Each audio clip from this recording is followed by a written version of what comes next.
everyone. I'm just wondering if you're here. I'll just wait for a few people. I always worry if I'm actually getting the technology right. So if you can hear me or see me, please let me know. I see one person in. Hold on a minute. Okay. Hi, Christopher. How are you? I think I just moved the camera off that way. I'm just going to wave to you. Yay. So how are you going? Let's wait for other people. I've got a second person coming in. Great. Hi, Norma. Norma's in as well. Thank you for coming, everyone. I'll just wait a few more. William's in. Yay. We're having a party here. Come on, guys. Come on in. I'm just going to wait 2 minutes or so to let people flow in. It's been such an exciting course. I hope everyone's enjoying it. I was away for a bit of that time, but I will catch up, and I'm glad that the 102 will be opened up for us to practice. Hello, beautiful Norma. This is fun. Last night, Jalan or Gillen was doing her live, and I gate crashed. It was so much fun. So I'm warning you guys, if you guys are live, I might gate crash you guys. But that's the fun of it all. Hey, Anita, Anna, Alex, thank you all for coming. I'm quite excited. Let me play with technology by waving to everyone. I'm just going to wait a few more minutes and hoping more will come.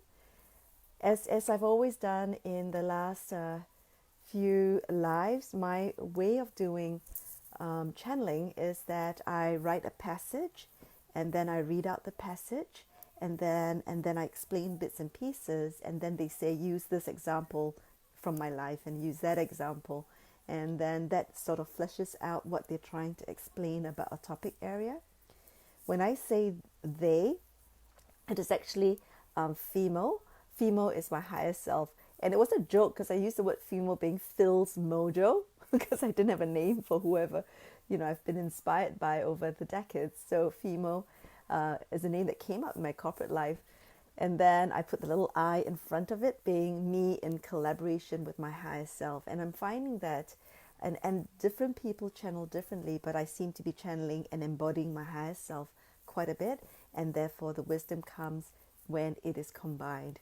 So it's good to see all of you. We're coming to the end of 102. I hope to see you guys in 103. It'll be really exciting to do more and learn more and experience more with Norma and William. So loving that. So another maybe minute, and then I'll get into what today's topic is about. This is exciting. I'm getting used to the technology of going live as well. Every time I start, I seem to want to start landscape. And then suddenly they say, you can't turn it around. And then I go into this panic like about 15 seconds before a live. And then boom, here I am. Okay, so we've got about 6 here. If I get all the thumbs up, I will start the session. It's, again, quite a long read, but it's quite an interesting read. I'm finding that with my higher self, in collaboration with myself, there's a need to want to have the incoming new light workers, people who are starting to connect with themselves, to walk more. I guess their way of saying it at the end of this thing is to walk more lightly as light workers on earth, and walk more lightheartedly. So if there's a reason for these tutorials, is to help light workers walk more lightly, to suffer less as we ascend. So that is probably the purpose for a lot of the tutorials that have been coming through me to you guys. I have written this. It is being done in these channeling courses. I will redo a reread because I don't know how to download, but then I'll put it on YouTube so that you guys can access the learning as well. So I think I'll just start because others can actually watch the replay. Hello, Alex. And then as they come in, they can catch up with where we are, and then hopefully more wisdom can be spontaneously channeled through for you guys. As one does, for that, water. Okay, let's start. Okay, so today's topic, which they usually let me channel it about 24 hours before, because they don't want me to over prepare. So today's topic is living in grace and living with discernment. So living in grace and living with discernment. And the reason for this topic is as we ascend and we start embodying our higher self and we start connecting at a consciousness level, we're starting to live in grace. And they explain what grace is. And then when we start living in grace, how do we live our 3D life, right? Our third density life, because we are trying to increase on that. So let me start reading the download. So what they're saying, we are all learning to release resistance so that we are able to live in grace, living in grace at this now time, an adventurous time, a roller coaster of a time. And they chuckled. I heard them chuckling. Living in grace is allowing for the Spirit of God, for Source, for universal consciousness to permeate every cell of our physical being, living in a space of neutrality, walking the middle path, and being consciously aware of your now time, yet holding the clarity of connection at the same time. So let me give you this definition again about grace. Living in grace is allowing the Spirit of God, of Source, of universal consciousness to permeate every cell of your physical being, living in the space of neutrality, walking in the middle path, and being consciously aware of your now, yet holding the clarity of connection at the same time. Okay? So they go into a little bit about living in grace.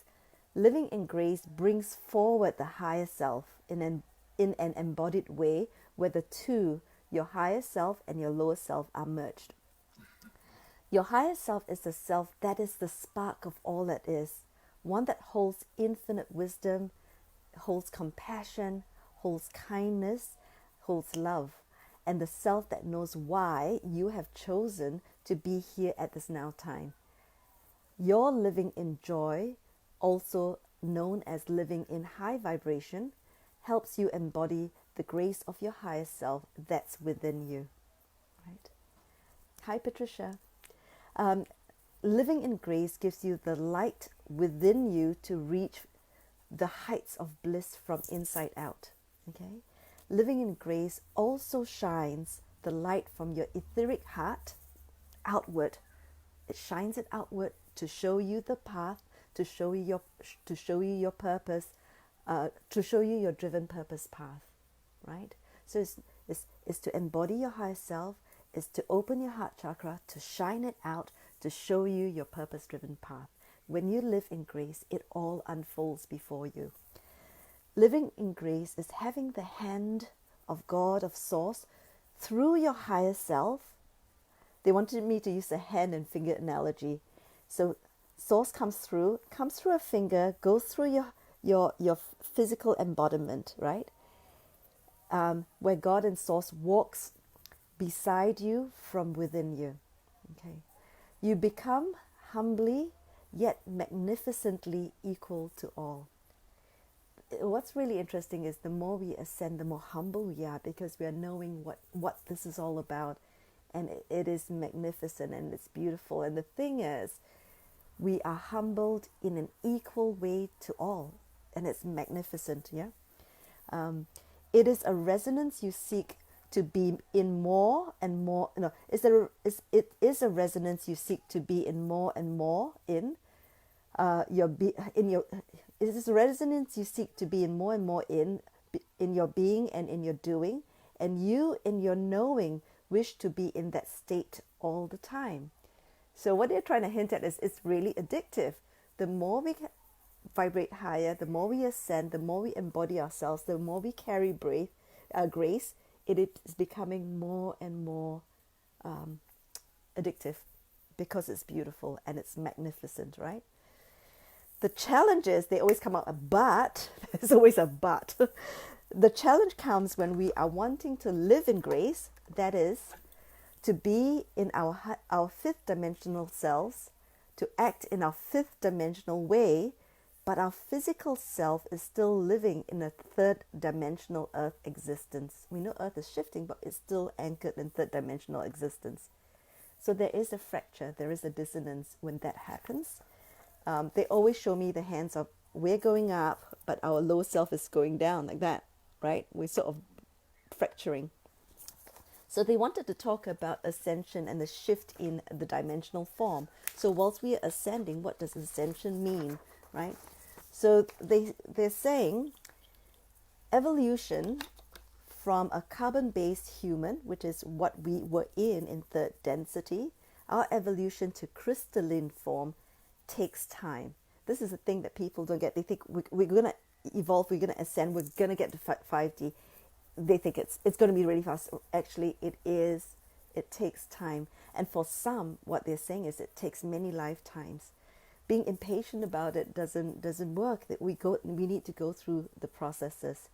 Your physical vehicle, which is the avatar, the human, stays in a carbon third density form, even as you energetically ascend at this point. So you're shifting up.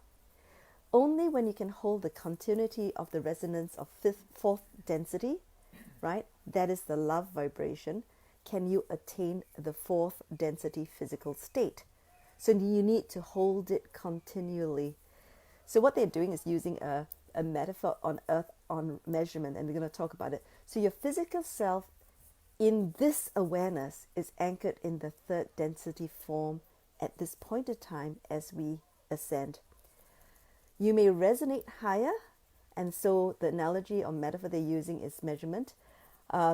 Metaphorically, at an averaging 3.1 or 3.3 or 3.9 level as you ascend, but you're not resonating at least fourth density level most, if not all the time. So if you're not doing that all the time, your physical self is still anchored in 3D Gaia, third density Gaia. So you're flipping in and out, right? Sometimes you flip up to fifth density and down, fourth density down, right? The fourth density state of being is the resonance of love. The fifth density state of being is the resonance of light, and light carries wisdom. So that's why we say love and light, because we're trying to get to the fifth density.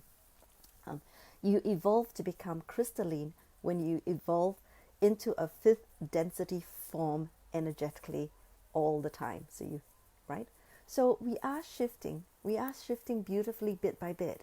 We are going up, but the thing is, we are still anchored on third density Gaia, which is shifting as well. As you ascend and begin to embody your higher self with more regularly, you dip in and out of living and being and acting in grace. Because when you go up to love and light, you embody your higher self and act in grace, which is the resonance of love and light. But because it is not a continuous state of being, your physical body continues to be anchored in a 3D Gaia where there is duality. Okay, so the third density Gaia still carries duality because as a collective, we're holding it for still some people still have got contrast and learning that they're here for. Yeah. Note that Gaia has been shifting into fourth density plane, and Gaia holds many densities, many dimensions. And many humans have been dipping into this plane, the fourth density plane, but not yet anchored steadfastly there as yet. We are pleased at humanity's trajectory. So we have a trajectory. We are all doing our individual jobs to ascend, and we're helping each other ascend by becoming more higher vibrational. But know that we are still, our legs and our physical form is still anchored on third density. And what does that mean? With third density comes duality. So duality is a setup for our soul to live a contrast for its expansion. So we're still anchored there. Because of duality, we have triggers and we have catalyzers and a physical human condition. We have this physical self to allow for that learning, which is yay, that's great. That's why we're here, right? So let's say for our learning. So for some people, it's about being disempowered to learn empowerment, being minimized to learn how to stand tall in one's own authenticity, being unloved to learning unconditional love from within, right? That's what duality as a mechanism does for us, with us having a third density form within duality. Duality is therefore a mechanism that is constantly at play. Duality has no set intentions per se, so it is not evil. They're chuckling here. It is not evil, right? Nothing is really evil from where we stand, is what they're saying. We, of course, have no legs, so that is us standing metaphorically. So they're chuckling again. They're talking amongst themselves as I'm like typing this stuff out, right? But anyway, so what they're saying is duality is a setup. It is a mechanism. So, whilst it feels some of us suffering and it feels shitty in some aspects of our life, it is a setup for our learning. So what they're saying is, as you begin to embody your higher self and begin to live a life of grace, which is a life of an embodied higher self, right? You have a yearning to not want to engage with a third density human life, a third dimensional human life.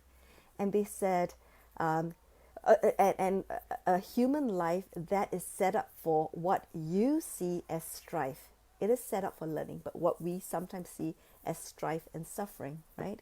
So we want to sort of shift away, because when we start to dip in and out of grace, it gets more and more delicious, and we want to move away from third density life. Their tone went quite gentle and compassionate here. We understand this yearning to not want to suffer or not suffer anymore. Sometimes suffering gets you in a state of, and it gets you in a state of not wanting to feel pain or suffering at all, right? So some of you try to skip your challenges set by your soul for you to experience, bypassing them altogether. So that's why spiritual bypassing happens. As we live and dip in and out of grace, we love that state of being.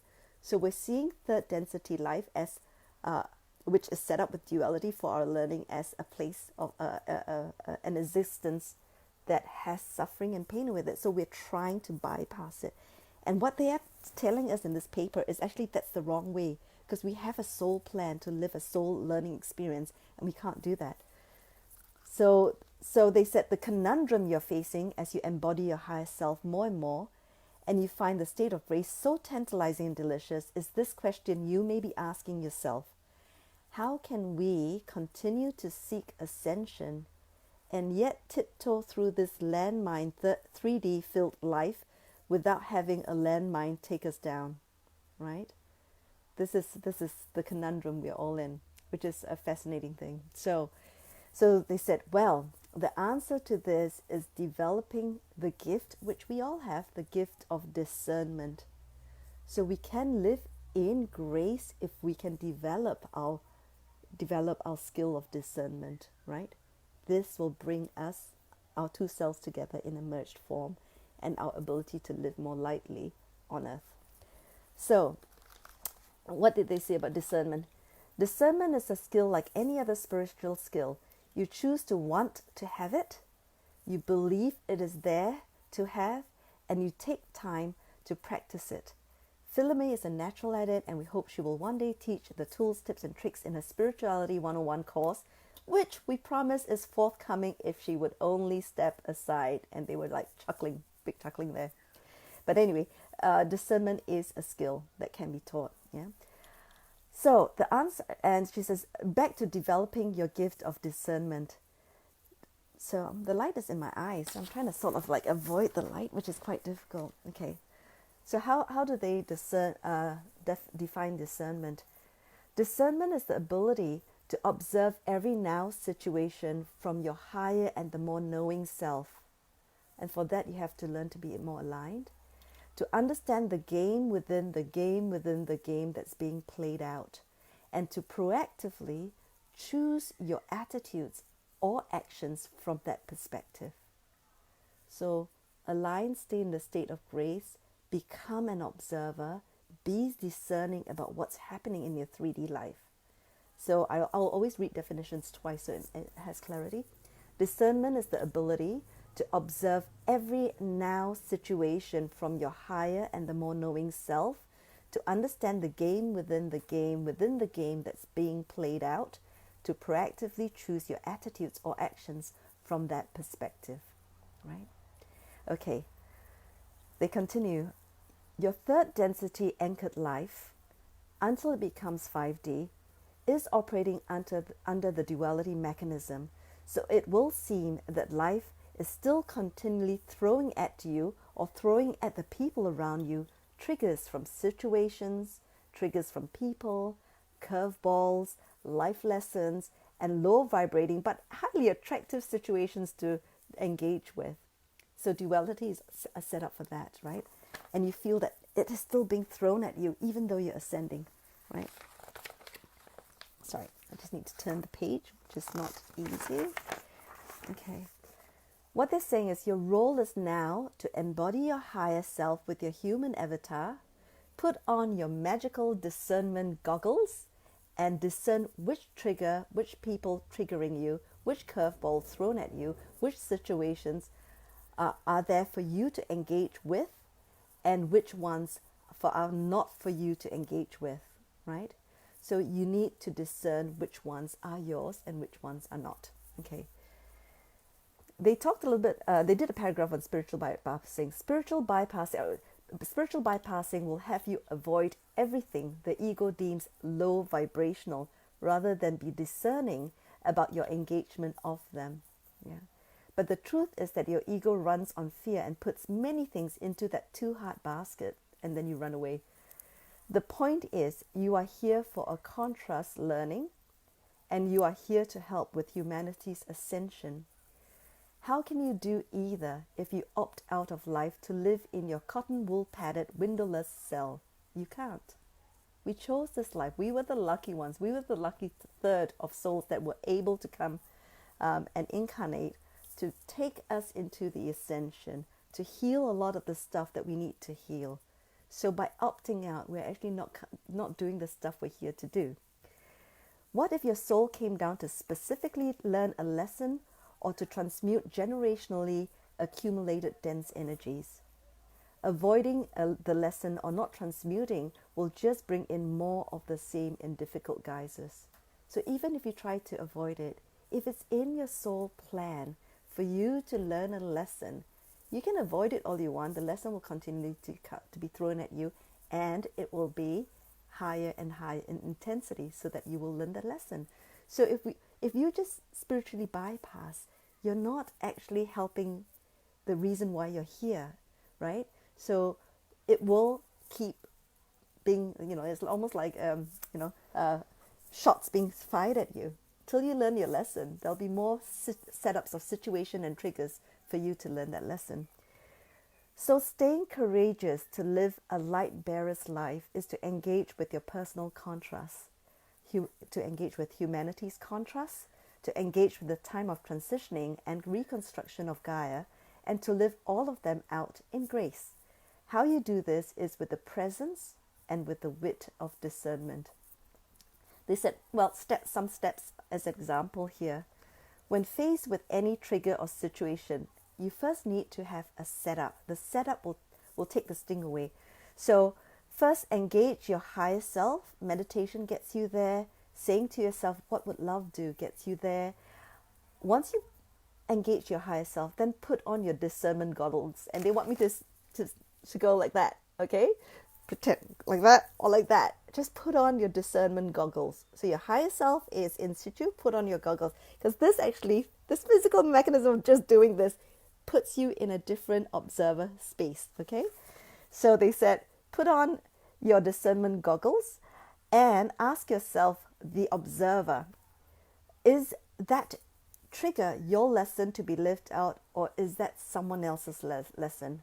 Once you ascertain, because there's a lot of trigger being thrown at us and everyone around us. Sometimes the lesson isn't even ours to have, but we are a busybody. We go in and we start battling for other people when it's not even our lesson. So they want us to actually put on those goggles and say, is that our lesson to have, right? And they're going to tell us how to figure out whether it's our lesson to have. They said, then use your discernment goggle to scan. Okay, this is how they say to do it. Use your discernment goggles to scan your past history for patterns. And if there is, indeed there is a pattern in that trigger, So are you being disempowered at work? Are you being disempowered at home? If there is a pattern there, then it is actually your trigger that you need to rise up to. So it is likely a contrast that you need to live out, to rise up to, and to release, right? So by avoiding, let's say you've got a pattern of disempowerment, if you actually keep avoiding it, it'll keep happening. So because then you go, okay, this is my life lesson here. This is my purpose. I've got to rise up to it. I've got to release that. I've got to graduate from it. Yeah. To note, they said there are situations that are obviously for you to live out because you are involved in it directly. As an example, a death of a child. That definitely is part of your soul's learning, right? It is a contract between you and the child. So there's certain things you have to live out.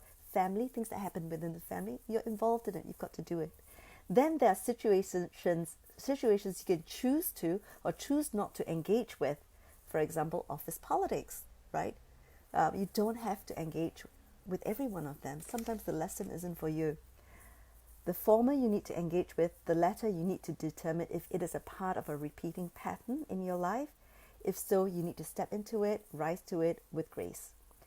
Living a contrast situation in grace more often than not means you have risen to your soul's challenge, which is if you live in grace, your higher self is, but then there is a situation, you rise up to it, you have essentially met your challenge, right? In rising and meeting your challenge with grace and not resistance, you have essentially flipped the coin from a contrast set up for learning, which is painful, to a learned experience that has expanded your soul. So they showed me flipping of a coin. You know, we come in with the contrast, painful. If we flip the coin and rise up to the learning, it becomes a learned expansion of your soul. And it's joyful, right? So you need to learn to flip the coin. Spot what is yours and then flip the coin. Okay. What is awesome fun in this process, right? They want us to be a little bit more lighthearted of our life and be an observer and try to, test out the contrast of our lives and play with it. So they said what is awesome fun is that your discernment goggles, right, makes you a sloth. It makes a sloth out of you. You start observing the life you have had so far and you begin to learn the art of cracking codes. So they want you to know that phrase, the art of cracking codes. Everything in our lifetime is about a code to crack, to figure out, to get, to observe from high up, to respond from a higher self, to respond in grace. Okay, so your life is encoded by your soul for lessons as well as for service. For both, you need to crack the codes. So what is my lesson? What is my purpose? If you can crack the code from an observer's perspective, asking help from your crew, asking help from your higher self to be the best observer, to figure out what your contrast is, what your soul expansion and learning is, and to figure out what your purpose is, that's the way to do it. And living in grace and living with discernment is the way to get there, yeah? When you do, when you know this about cracking codes, your wise and all-knowing higher self, married with your discernment goggles, will begin to look at all life situations with new lenses. When you do, it is transformative. Your pain process is transformed. Your view of who you are is also transformed. So don't forget the goggles, they keep saying, yeah? Okay. The lesson in confronting triggers is this. Not all triggers are yours to address. You can choose to walk away, but don't walk away from those that are yours to respond or rise up to. When you do choose to engage with the trigger, then living in grace, inviting your higher self in, and living with discernment, becoming an observer, seeing the bigger picture, will transform the nature of the experience itself. Right?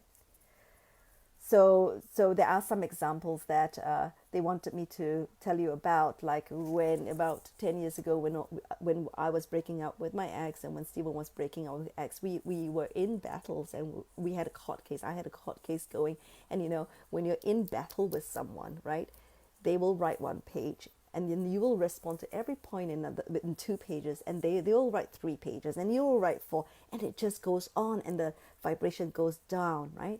As soon as I was awakened, there was another trigger coming in, the 1-pager from Stephen Z what came in, and we started writing a 2-pager in response to every point she was making. And then both of us looked at each other and said, what are we doing? we were meant to be awakened. We're meant to know that this was a contrast set up for our soul's learning. So what we did was we deleted every line on those pages, and then we said, we don't agree with you. Those were the words we used, and we pressed the send button. What does that do? That creates your self-love and boundary, and that we don't agree with you actually just stops it there and say, we're pulling away, we're stepping away. When you do that, you're not giving ammunition, so the war doesn't keep happening, right? That's really a good example of observing where you're at, knowing that this is a contrast set up for you, and say, what would love do? What love will not, it doesn't mean love includes self-love and love for others, right? It doesn't mean you kowtow. It means you set up your boundaries, but you don't engage in a low vibrational state. They wanted me to talk about another example where in the last year, another spiritual teacher was starting to take me down publicly, right? And I didn't know that, and I found out about that, but that's okay. What I did was I let my higher self speak, and I went into a place of first of embodying grace, and then I started looking at it with discernment. And so how I did that, and they were showing me how I did that, was this was the situation I was in, right? I was walking around the situation observing, okay, what's happening here as an observer? Okay, there's a contrast here that maybe that teacher is struggling to live up to. I need to have compassion for that. What else is happening here? Then I went even further up and said, well, if I had responded or reacted badly, right, I will be, imagine, trying to address the situation with all the people whom she's spoken to, right? And then I'll be creating, factions. I will be bringing vibration down. Then I'll be talking to others that I know have not worked well with her, and I'll be creating low vibrations there. And essentially, I'm taking down the vibration of the light worker base, the light bearer base. So from a high perspective looking down, it's like, what am I doing, right? Ego wants us to do that. Ego wants us to bring the vibration down. Ego, led by darker energies, will want to trip us up. So in seeing that, then I look at, so what is the worst that will happen to me? Then I looked at it as like, I'll be just licking my little ego and going, oh, maybe I've got this little hurt ego. Doesn't matter, right? So when we want to live in grace and with discernment goggles on, look around, walk around the situation, right? And what I did was, in my head, I was writing out the benefits for why that situation was a good thing for me. So look around it, look within it, ask what would love do? And your answers will come from within you. All of you are chanting so beautifully. Your answers will just come in, will just be dropped in, right? And then when you look at the answers and the response to any situation, any contrast, look at it and say, is it bringing the vibration down? Is it holding it at neutral? Or is it actually raising the vibration from different perspectives? Okay, so those are examples of how to live in grace with your discernment goggles on. Okay, so they continue. When 3D life throws life lessons disguised as lemons at you, the human animal in you reacts with fight or flight. Flight is avoidance. So we talked about spiritual bypassing. And as we have mentioned, avoidance isn't all good if the lesson is a part of your soul's plan. Fight is a third density response. Your human animal is triggered and you are living that high adrenalized state, not in a state of grace. That form of fight is active. Then there's a fight that is passive. You spend a huge amount of time in your head blaming the past that has led up to it, worrying about the many futures that will unfold because of it. In this passive state, your mind and heart goes round in circles and you get disconnected from grace, right? Your discernment goggles is set on the chunk it down and living in the now dials. These are important dials. When you chunk it down, just deal with the chunk that's in your hand at every now time. Okay, so they want me to also share a couple of examples. So I had some intuitive friends in some pages who were tripping out quite badly and their lives weren't going as planned. It could have been contrast, it could have been the skills that they have to solve the problem, and it was this huge flux. I think I woke up one morning at 2-3 a.m. and there was a post. Immediately I just called them, and I used my business skills, right? Chunking it down. What you do is there's a matrix you can use. Highly important, not important. So the continuum is important, not important, urgent, not urgent, right? You put it on a matrix. So there are 4 boxes. One of the boxes will be important and urgent. That is the first chunk you do, right? The second chunk you do could be either urgent, not important, right? Or important, not urgent. The one I would recommend is important, not urgent. And the chunk you get rid of is not important, not urgent, because those will be in the mix when you're in a flux. So use this chunk it down process and the lining up of chunk process, right? So what you do is put the issue at hand, right? And you then mind map all the issues and you have around that situation. And then you do a matrix of urgent and important, right? The box right at the top right is urgent and important. Do that first and prioritize first. Once you can get the big ones out of the way, your body eases up on that contrast situation or that trigger. And that is a way to help you to prioritize yourself on that. So that's one of the ways. And then, and you know, if you see anyone who is in flux, help them. We're all here to help each other. Light work or light bearing work is twofold. One is help yourself, which is self-love and boundaries, and one is help other light workers, because all of us need to come together as one to lift the vibration, right? So if you see anyone in trouble, help where you can, right? Even if it's like holding space is also helping. Okay, so we talked about contrast situations. We talked about situations you have to participate in because you're involved in. Another situation that you may be faced with is especially in light bearing work, is the release of the many generations of dense energies that's within your cells, right? That is physically and emotionally intense, that your physical vehicle holds within it. We know it is painful, and the suffering you have to go through carries no human-based sense at times when you look at it, right? We are sorry you're going through this, and we love you for volunteering for this. So then to give an example of how to deal with that. Just know that you have chosen a light-bearing role because you are experienced enough and you are strong enough given your monadic and galactic lineages. So we didn't come across really tough lives that we can't manage, right? We can manage it. We're strong enough for it, and we've chosen this life. It might be a little bit of a stretch from the comfort zone we're in, but we are strong enough and we are experienced enough through our lineages to be able to handle that.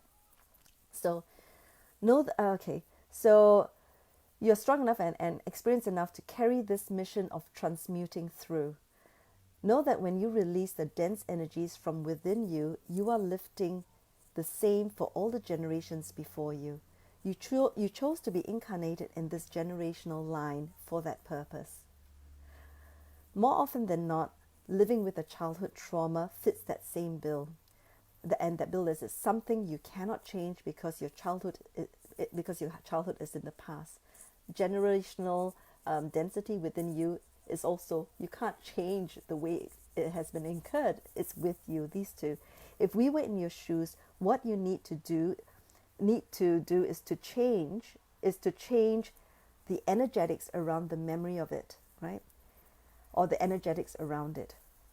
So here we're talking of possibly shadow work or quantum healing or completion process. All these processes help you to lift the densities out of you. So living in grace and living with discernment in this situation or these situations mean to, okay, this is their steps, to first know that this is your mission and purpose. When you say, this is what I was here to do, what it does is that empowers you and you are no longer a victim. So that's the first step you take. Then know you have a warrior within you who is experienced and strong enough. What does that do? This gives you courage, right? And then know that you have the support of your crew on the other side who have your back to address it. So what does this give you? It gives you confidence. This is a setup, right? So what you want is you want to feel empowered, you want the courage, and you want confidence. So how you do it is that know it's your mission, right? Know that you're strong enough and experienced enough, and know you've got backing. This 3 is a setup, so you actually, rather than feel victimhood, which is really small, you feel strong and you feel upward lifted. The knowing is discernment. Once you set this knowing in place, that is discernment. You've stepped up to being an observer. You've figured out the bigger picture. You've set yourself up well by lessening the sting. Essentially, relabeling the situation you are in. When you relabel it, the sting is pulled out, right? So then you can experience that experience once the setup has happened. Once you have the setup, then when you revisit the memory, let the emotions surrounding the pain flow through you, keeping to as neutral a mental state as possible. Feel through the pain, do not judge it, let it flow through you. If you need to release tension around it, shout, cry, punch some punching bags, just get the physical tension out, right? The emotional, let it flow through you. But try your hardest not to lament it as victims do. But when you do the setup right, you won't be lamenting anyway, right? Tell yourself to release it. You need to feel through it. Release the pain, but avoid the suffering by letting it flow. Avoid the suffering by letting it flow through you and out of you, and let it go, okay? Shadow work, the completion process, and so on are processes that allow you to work through these dense energies incurred through your generational genetic lineages or the dense energies incurred via childhood, teenhood traumas. The good news, and they said this is the good news here, always know that change is a universal law. No matter how painful a situation you're in, change is possible, right? This again sets you up as an observer. At any now time, there is always a potential for the energetics surrounding your situation to change once your mission is served. So know that it's a mission. Change the energetics around it. Your mission is to feel the pain by letting it flow through you, but not let it stay within you. You let it stay with you by continually calling it in when your mind focuses on the suffering. So have clarity. When you focus on the suffering and you worry and you blame and you think of the past and you think of the worries of the future, you're keeping that pain contrast within you, and you keep calling in the same, right? They're teaching us to be observers, to feel the pain and to let it go. Quantum healing through hypnosis, and I think Norma does this beautifully, also allows you to change the energetics of the trauma, to release, to reform through reimagining the situation. Philame's often uttered catch cry, and she's got many, is the past is a concept. I always say this when something tough happens, like yesterday or like recently. The past is a concept. It's no longer within me, right? I'll say the past is a concept that was called in for my expansion, so I'm cool with that, right? That catch cry, the past is a concept, serves her well because forgiveness and letting go underlie this thinking. This is living in grace and living with discernment. You see, living in grace and living with discernment goes hand in hand when you're trying to ascend to another higher dimension, but your body is still anchored in a lower duality dimension. You cannot bring the two different dimensions of your lives together and live it out well. You can't live it out well and bring it together without choosing to respond to your triggers as a discerning observer. If you stay in your avatar form, you will fight, you will flight, you will suffer, you will worry, you will blame. If you become an observer and you become discerning about the situation, it is easier to live out your third density life better. So as you continue to pursue alignment with your higher self, also begin the journey of developing your discernment, for it will help you live in grace on 3D Gaia as you are transcending seamlessly into 5D Gaia. They've got a couple of paragraphs left. Let's step one level up, and they're chuckling here, as we seem to always do in these tutorials, right? Let's step one level up to the discussion about what is happening energetically in the galactic wars, right? Living with discernment is becoming such an important skill today as Gaia and all on Gaia transitions into the golden age. We need to become even more of an observer, because in this time of transition, the dark energies, which are here because it's a duality place, that have inhabited Earth, have to move out. The dark energies who reside in the astral plane that's connected to the third density Earth cannot go into 5D, and they can hardly stay in an ascending existence. They're fighting too hard to have the old third density existence remain the same so that they can stay on, right?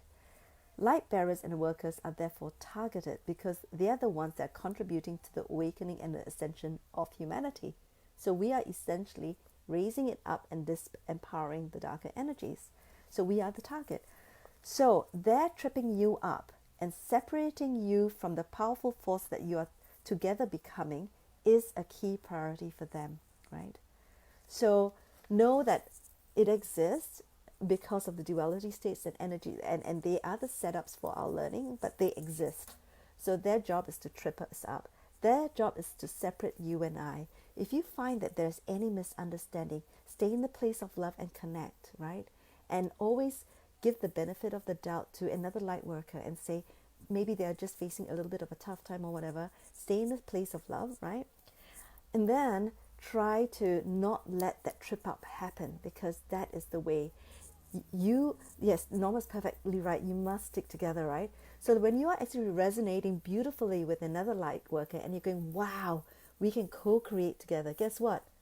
Your light is shining brighter and the dark energy is saying, okay, we got to break that one up. We got to break that one up, right? Be very aware that that's what's happening. Or they might take our mindset. Our beliefs create our reality, right? There are many versions of this reality. There are going to be the fifth dimension, fourth dimension, third dimension, different levels, right? And the negative third dimension. So what's happening is if you start focusing on the things that are happening wrong in this world, we're not talking about spiritual bypassing. They want to use me as an example. I started seeing for about 7 days, looking at, to try to understand the Illuminati and what they're doing and the nastiness and all that. And my higher self on the 7th day slammed me down and said, what are you doing? You know belief creates reality. You know media is controlled by the darker forces. So they are pulling you in on the guise that you need to understand this and you need to teach another. But what is happening is as you are believing in a certain state, right, of being, which is, imagine the Illuminati and the darker forces, you're calling in a reality that you are not in. You can see it, but you're not being impacted in. You're calling in a reality that has it impacting you. So you're almost like jumping train tracks towards that negative space. So know that we will have very tantalizing tidbits of negativity that we see out there that will try to pull us in. They're also trying to break us up as light workers. They're going to try to shake us up in our oneness. But we need to put on our discernment goggles and say, hey, I know what you guys are doing, Know that we need to, in the highest level of oneness and love, dark and light are one, right? So no, but we are in the space of trying to understand it. So I'm not asking you to say, let's integrate darkness into us, because that's not what we're ready for yet. In our state, we need to sort of rise higher and see it from a higher and higher perspective. But what we're saying is they're there to trip us up, and just be wary and don't be tripped up, right? If you feel strongly resonating with another light worker and you feel, oh my God, I feel the soul connection there. You just switched up your beamers out to the universe to say, come, break us up, or to the darker forces, right? So be wary and be together when you feel a strong resonance, protect it. Okay, so living in grace is our mandate as we ascend to 5D. However, living in grace anchored on 3D physical existence means we have to be clever in the way we address what comes at us. In this transitioning, I'm almost done, in this transitioning times, more will come at us with greater momentum and speed, especially when you are ascending. More and more will be thrown at you. Your developing and practicing discernment is the key to being able to embody your 5D grace in your 3D anchored physical existence, so that you ensure you not only get lightly impacted by the triggers and traumas, so that you ensure you only get lightly impacted by the triggers and traumas whilst moving steadfastly towards your mission. Finally, living with discernment is the manifested expression of living in grace as you in your incarnated form participate in Gaia. I'll read that again. Living with discernment is the manifested expression of living in grace as you in your incarnated form participate in Gaia. The former is a doing, the latter is a being. Therein lies your revelation. Oh my God, I'm buzzing. Therein lies your revelation that the two are one. And then they went, bada boom! And they were laughing. We hope this tutorial has helped you, and we, through Philamae, are here to activate your remembrance of that light bearers can live life more lightly and more lightheartedly. We leave you now with love always. iPhimo. Okay, so that is the tutorial for the day. I'm just checking in if how you're feeling about this learning. I know it's a lot to take in, so that's why it's good to watch the replay over and over again to get that the sense of learning. They want us to say as we go up, rather than go this way, we ascend up and then we spiritually bypass the 3 density life. Know that the 3 density life is set up for our learning, for our expansion, and for our mission here. So rather than do this, is to actually do this and merge the two. And they're trying to teach us how to live this life more lightly on earth and not so densely or painfully. So I'm hoping this helps everyone. I think I've taken quite a lot of time reading this out. What I might do is, if there are any questions, I don't think I see any questions. Do you have any questions? Does anyone have any questions? Hi, Doc. I'm seeing new people. I when I started reading, I didn't say hello to Doc, to Laurie, who's come in. I think Patricia's come in as well. Chico's come in. Thank you all for coming in. Laurie, other Laurie has come in too. Thank you all. Do listen to the tutorial from start to finish, because there is a message within, and there's a lot of teachings within as well.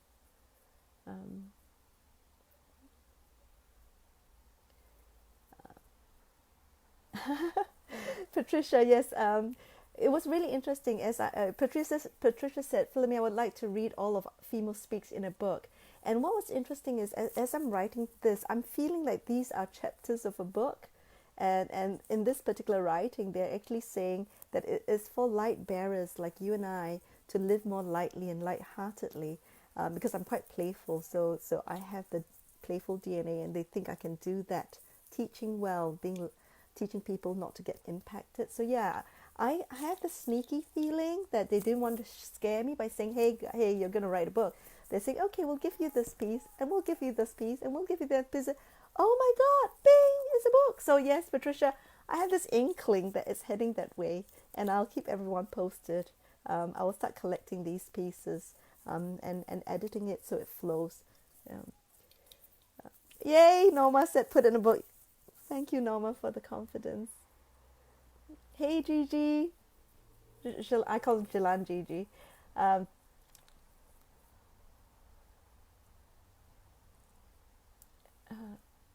So Norma's question is, do you think the younger ones being born now or less dense, lol, close, they're born in a different DNA. A lot of them, the crystalline, crystal children and rainbow children, and even those coming after from indigo down, some of the DNA are changing. They came in with a DNA that we are trying to shift back to. So yeah, they are closer. They don't. Some of them know these lessons. No, they don't need to go through remembrance like we do, because they are already there. I can see that in my kids. They don't need to even be awakened. They're aligned and they're actioning their soul's plan without needing the whole self-inquiry side of it. So, yep, they're being born less dense, definitely. They're being born more seeing, less dense, more aligned with their purpose, more aware, less veiled. So they are more aware of past lives and stuff like that. And they're born with instant gifts. Damn it, I should have been born now and getting it all now rather than, but you know, we have a good time trying to get there. Um, Thank you, Alex. Hi, Alex. Thank you for your feedback. Any other questions? I realized that by doing live this way, I tend not to actually be chatting as much, and I had so much fun with Jalan yesterday chatting that I should just do more live by hanging out. It was really funny because I started to do live in this format, which is write and present a thought or thinking or a lesson or tips and tools.